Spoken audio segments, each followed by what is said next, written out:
Is Lily Wang, Senior Director of Silicon Valley Bank. And her panelists are Ken Gilkinson, CSO of Evernote, Candice Ho of Uber from China, and Michael Korkuska from LinkedIn. And so we're going to be hearing about how these brands are making it today in China. So Lily, thank you very much for moderating. Thank you, Rebecca. Hi, I'm Lily Huang. I'm with Silicon Valley Bank, Asia Link. We are helping companies achieve capital efficiency when you're doing cross-border activities. So we have three great panelists here today with us. They have led their company in the international expansion, and they have been a major force in why their company is doing great internationally. And I know the three companies have achieved very good momentum in China market. Let's start with Ken. Ken is the Chief Strategy Officer of Evernote, and also a member of the advisory committee in our Asia Link for Silicon Valley Bank. What's the question? Well, we're going to introduce you first. Okay, so we have Candice, who is the head of recruitment for Uber. And Uber has making great progress. I think everybody is looking forward to hear more on details. And Michael has been responsible for the international product for LinkedIn. Okay, so please help our audience understand a little bit about how your company is doing in China right now. Well, we launched in 2012, basically a clone of Evernote, a literal clone of Evernote. So it's actually a separate service that operates under a Chinese brand from China, but it's an identical copy of Evernote. And we've been doing very, very well there. Within a year, China became our second largest market and remains so today. Aside from recruiting, I'm really focused on expansion. So Uber entered China in 2013, and like Evernote, within a year, China became our #1 region around the world. So I think for us, it's definitely been a key focus for us to launch fast. And then as we've moved along, our focus has been very much to localize not only the teams, but also our product and our business. Yeah, and LinkedIn actually got its first user in China the same year LinkedIn, the site launched. That was probably an English-speaking user. But we launched the Chinese language version of our site in 2014, and now have, well, somewhere north of 10 million members in China, which does not make it our second largest market. Well, so Michael, you're the product expert. Let me start from you first. Are there any differences in terms of product and business model for LinkedIn China and LinkedIn US? Any adaptation? Yeah, I mean, of course. First of all, business model-wise, remains to be seen. We're focused on member growth and engagement, and revenue focus will come later, as it did with the global site. First of all, there's no Google, there's no Facebook, there's no Twitter. So the whole internet ecosystem is incredibly different. So probably the largest difference I can point to, without going into lots of gory detail, is you need to find different partnerships, different integrations to make things work. So we have an integration with WeChat. We have an integration with Alipay's Sesame Credit application. We just announced a partnership, with Didi Taxi. Maybe we'll have one with Uber too. Who knows? But anyways, these kinds of things. That's probably the largest, most visible thing that is different. What about Ken? You talk about was a clone product to start with. Any difference? Well, for us, we very much have a global product philosophy. So when we learn something in China about how people want to work with Evernote, we take that and incorporate it in the global product in general. Our colleague from LinkedIn mentioned, you kind of have to work with WeChat because everybody in China lives on that. And nobody here does, but everybody in China does. Nobody uses Facebook or Twitter, so supporting those in China doesn't make a lot of sense. But other than minor modifications like that, the product is the same. It's all in Chinese, but it's the same product. So Candace, I actually went back to China about 2 months ago. So my experience, user experience in Uber is very similar to the Bay Area. Am I correct to say that way? Any different? Where did you use it? Uber. Which city in China? Beijing. Fantastic.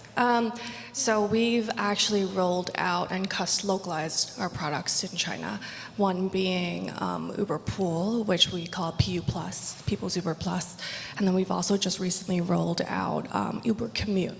So we've seen a lot of cross-border, cross-city commuting. We decided to localize our product for what people were asking for, what we're seeing in our data. So Uber Commute rolled out last week. We've also since really seen the landscape within China to be really wide open. For us, the API was very important to open, so we've done so through our partnerships with Baidu, as well as more integrated work with Alipay. So I'm glad to hear that you've had a good experience. I know that we are pushing harder and harder to localize our product. One of the key reasons Google is blocked. We heavily depend on Google Maps outside of China, but have since through our partnership with Baidu been able to improve a lot of the mapping efforts and product user experience. And I'm, by the way, super grateful for Uber in China. I don't know if you've, like, a non-Chinese, not Chinese-speaking person, trying to get a taxi in Beijing now with Didi all over the place. If it wasn't for Uber, it'd be impossible to get cabs. So very grateful for that. I'm glad to hear we've gotten you around. So it sounds like the ecosystem play is very important. And because the ecosystem is so different, and somehow you have to create your own partnership alliance. So I noticed that 3 companies, you both have Chinese investors. I know Uber has Baidu, you mentioned it, and I also know that LinkedIn and Evernote China has similar investor behind that. Can you share a little bit of philosophy of having investor behind that, and how do you find them? Yeah, I mean, we brought in an investor called CBC Capital when we set up in China, primarily just to have local expertise to help us. So we wanted a native Chinese investor, not one of the transplants from here. And CBC is quite competent, but entirely a native fund. Great, Michael. Yeah, well, I think we set up our joint venture with CVC, copying Evernote, thank you, and Sequoia there. At that point, we were generating a fair amount of cash flow. We actually didn't need the money per se, but felt that the relationships that the lead investors at CVC and Sequoia had with local companies, with the government, was going to be helpful in steering our efforts there. And it's proven to be true. So one of the takeaways, secret sauce, is find a good local investors. So I want to go back to a little bit about the company culture. I think the essence of company culture is how you make decisions.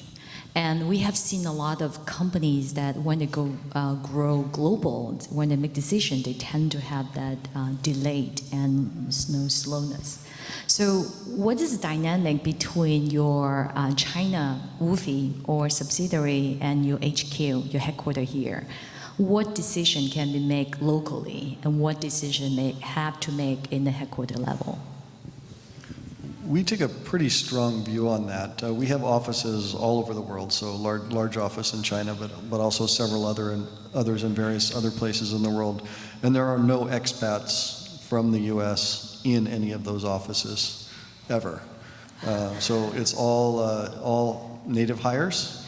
And the way we get cultural consistency, which works well for us, I don't know it would work for every company, but probably for my co-panelists it might work, is we hire people who are already passionate Evernote fans in the countries where we operate. And luckily, the smartest, most productive people all tend to use Evernote. So we have good sort of biasing in that way. And that really, really helps with cultural consistency. We do have travel back and forth to keep people in touch. So that's part of the cost of doing business internationally, is you do have a fairly high travel bill. But decisions are very, very much local. In China in particular, has an almost completely different marketing program than anywhere else in the world. And they decide that, they come up with it, they do it, and they tell us what they did later. For us, it started off very local. We hired all local teammates. We often fly everyone from XU to China as well. We have frequent visitors from all our G-Day functions, our programs and platforms teams, our product engineers. So I think for us, hiring locally is very important. We have footprint in over 20 cities around China. That has been key for us to hire folks who've grown up in a lot of those cities, and we've been lucky. A lot of people have decided to go back to their hometown, makes them closer to their families as well.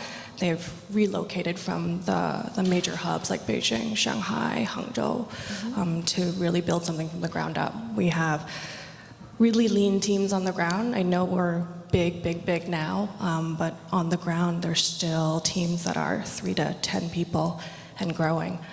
So they're definitely rolling up their sleeves and getting their hands dirty. And decisions are made on the ground, strategies driven by the teams on the ground. They're always pushing and promoting what we need most. We're in over 330 cities, 60 plus countries. And for a company to kind of do an about face, look at the teams and be like, you guys tell us what you want to build. And I think overall that's proven to be quite successful in the last 2 years. Yeah, so, boy, I could talk for an hour about this, but won't, thankfully. Let me see. What's the most important things? Well, LinkedIn, right, is a network, which is different from really either of these two businesses. So we have this global network, and that means at the end of the day, many of the product decisions are going to flow back to Mountain View, because especially things dealing with security or privacy or anything like that.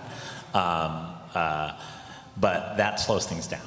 So there's two things we're doing that try to get us speed in the face of we don't want to abandon our global network. That's our strongest asset in many ways. So the first is Derek Shen, our president of LinkedIn China, reports directly to the CEO.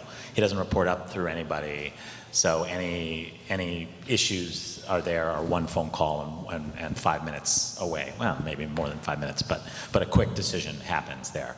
The second thing is, while the global R&D team incorporates the needs of China into the product, we've also set up a local team in China building a completely separate application for the Chinese market, to some degree competing with ourselves in order to try to, on the one hand, use our global network to our advantage, and on the other hand, to try to move quickly and extremely locally. So that's the path we're doing right now.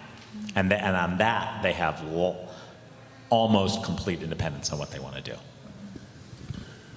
So we talk a lot about having local staff. Let's talk about recruiting here. I'm going to start with Candace first. So what is the best practice of recruiting? Has it been difficult? Because we hear a lot of inbound company coming here and they have difficulty recruiting good people or retention, apparently. So what have you seen on the ground there?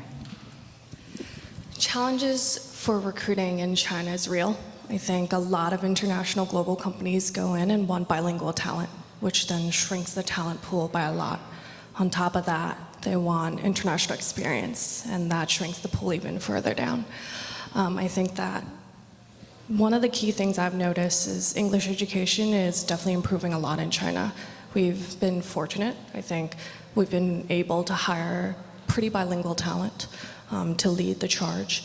I think for us, continuing to do that will be tough, like a lot of national companies will experience. I think one of the key things I've had success in is creating really good partners and hiring managers and really making them understand what it means to locally hire in the local market.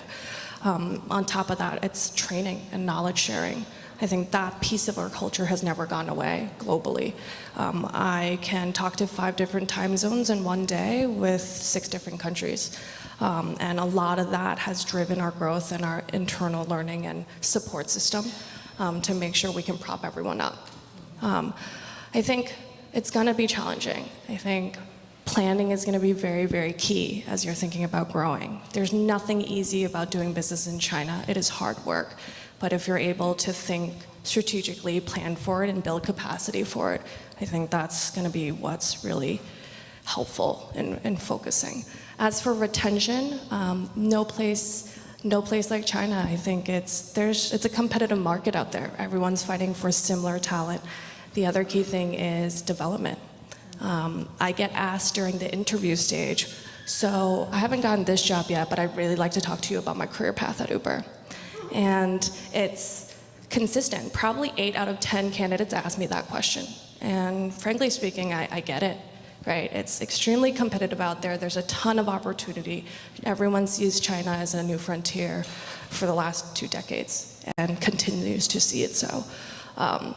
One of the key things is propping up your people. Really understand what that growth path looks like and guide them through it. I think I've spent a lot of time developing and talking, having those conversations within the first 6 months of someone's career at Uber. And I think that's pretty normal. So as long as you have managers that are really focused on that, retention and loyalty, in my opinion, is there. Though I work with some of the hardest people I know at Uber, and I work with some of the hardest working people I know within the Uber China business. So they will give you everything as long as I think you kind of show them light. So what about, Ken, how do you find your country manager there? Well, the country manager is the only person I actually hired personally. So I did that search myself back in 2011, just by going there and working a lot of different networks of people that I have inside of China and getting recommendations.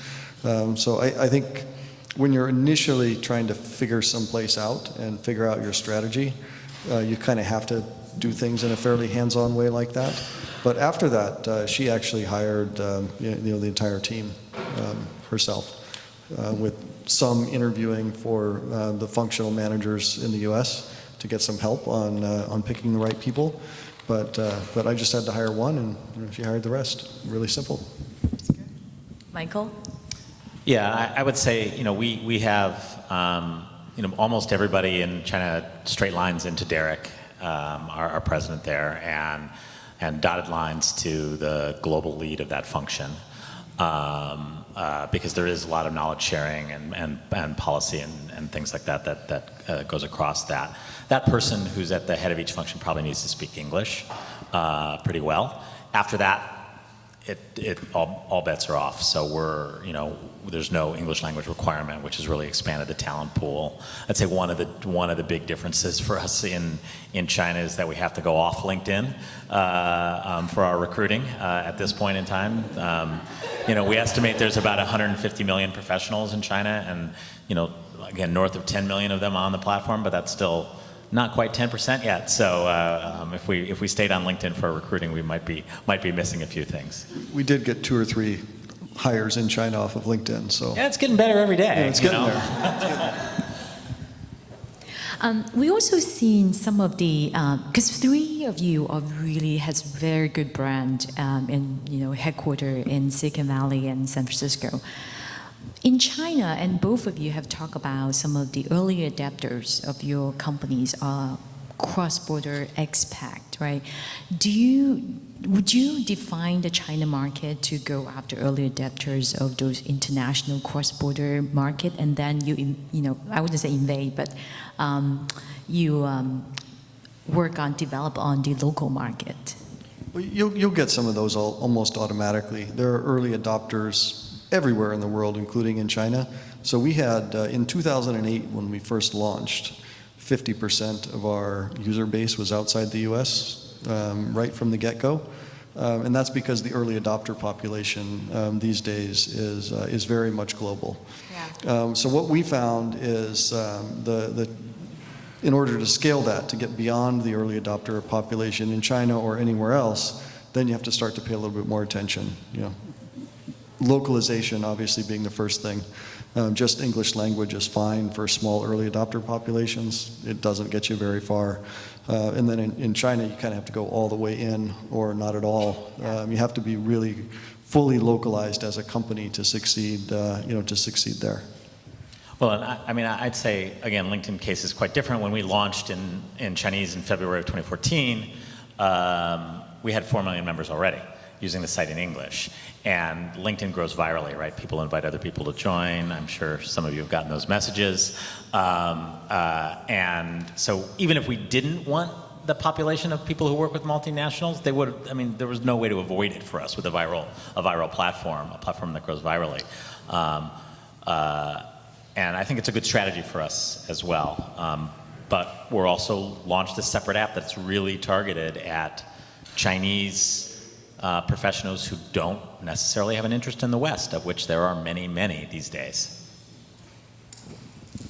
I think for us, some of the early adopters were ones who used us abroad before we were even in China. But if you look at our business, we're in 20 cities in China. Every market's approach is different.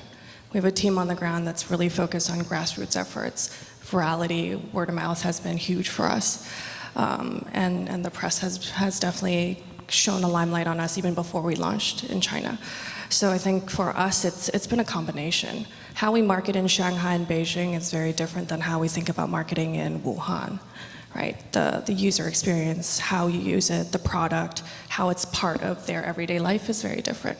So that's why we have local teams that really make sure we're as Shanghainese as possible, or as Guangdong as possible, or as like Chengdu-nese as possible. I think that's been a major focus of ours. That's actually a very good realization to share. Probably it's the region difference is actually vast in China, right? Rather than think about the country as a one place. So we talk a lot about what to do and what should we do. Let's talk a little bit about what not to do. I'm going to start with Candace first.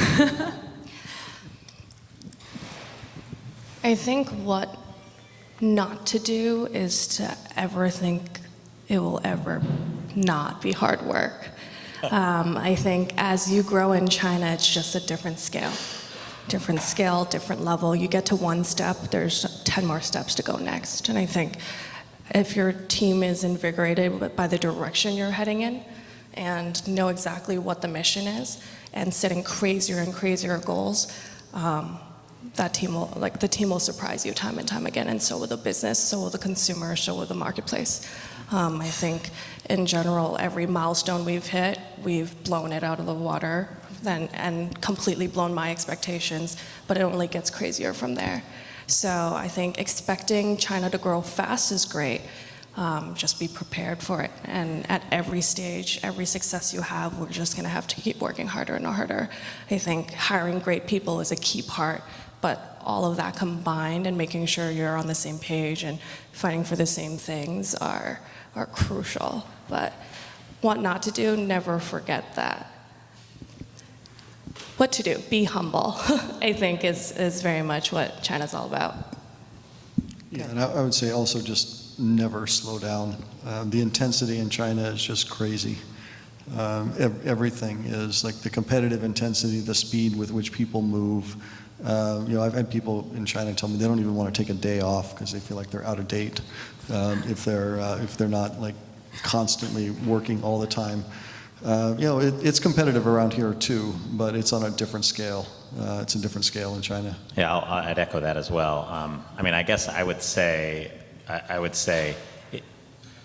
sometimes companies ask me for advice about China. I'm sure that's true of both of you too. And one of the things I say, it's a slight exaggeration, is the question isn't can we go to China now?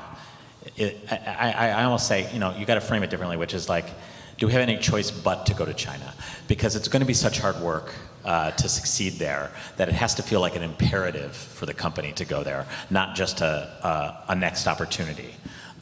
So unless it feels like an imperative to you for the mission of your company, you better think twice, because it's going to take a lot of hard work. The second thing is you have to test your mission of the company. I mean, we're one of the very few only Western internet companies, social networks, operating in China today.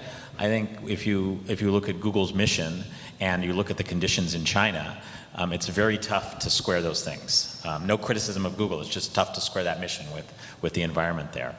So you really need to test the mission of your company against the environment you're operating in. That's true of any geography. Great. Do you have time for a question? No? Okay. Sorry. But I think I hope that answered most of your question in your heart. Thank you very much. A great panel. Thank you. Thanks, Lily.